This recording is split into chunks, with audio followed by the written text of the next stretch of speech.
Corona की दूसरी लहर से लंबे समय से राहत जैसी स्थिति थी, लेकिन एक बार फिर से आफत बढ़ती दिख रही है।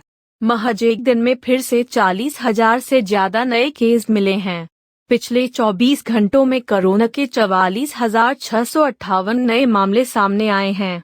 इसके साथ ही एक्टिव मामलों की संख्या तेजी से बढ़ती हुई 3,44,899 हो गई है।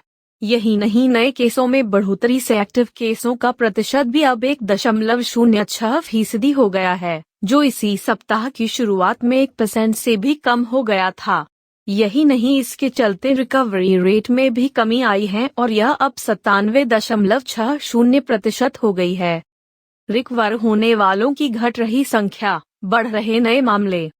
कोरोना के एक्टिव केसों में इजाफे की एक वजह यह भी है कि नए मामलों की तुलना में रिकवर होने वाले लोगों की संख्या घट रही है। एक तरफ 2 दिनों से लगातार 40 के पार केस मिल रहे हैं, तो वहीं रिकवर होने वाले लोगों की संख्या कम है। बीते एक दिन में 32,988 लोग कोरोना को मात देकर आए हैं। इससे पहले गुरुवार को एक दिन में 46,000 से ज्यादा नए केस सामने आए थे और अब एक बार फिर से 44,000 केस मिलने से चिंताएं बढ़ गई हैं। देश के तमाम राज्यों में स्कूलों, जिम और मॉल जैसे संस्थानों के खुलने पर अब केसों में इजाफे ने चिंताएं बढ़ी दी हैं। ऐसे में सख्ती का दौर एक बार फिर से लौट सकता है। उत्तर भारत के राज्यों में राहत, केरल से बढ़ी आफत। हालांकि देश भर में नए केसों की रफ्तार कम है, इनमें बड़ी हिस्सेदारी केरल की ही है।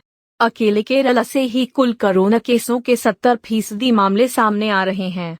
केरल में लगातार 2 दिनों से 30,000 से ज्यादा नए केस मिल रहे हैं और उसके चलते ही देश भर में केसों में इजाफा देखने को मिल रहा है। हालांकि यूपी, मध्य प्रदेश, बिहार, राजस्थान, हरियाणा, पंजाब, गुजरात, आंध्र प्रदेश जैसे राज्यों में अब भी पहले के मुकाबले काफी राहत है। इन राज्यों में नए केस सैकड़ों में ही है, जबकि केरल और महाराष्ट्र में आंकड़ा हजारों में है। टीकाकरण में तेजी से बढ़ी उम्मीद, पहले जैसी नहीं आएगी अब लहर। कोरोना के नए केसों में तेजी से इजाफे के बीच राहत की बात यह है कि देश में वैक्सीनेशन का अभियान तेजी से चल रहा है। अब तक 61.22 करोड़ टीके देश भर में लगाए जा चुके हैं। ऐसे में माना जा रहा है कि यदि कोरोना की तीसरी लहर आती भी है तो फिर वह पहले जैसी घातक नहीं होगी।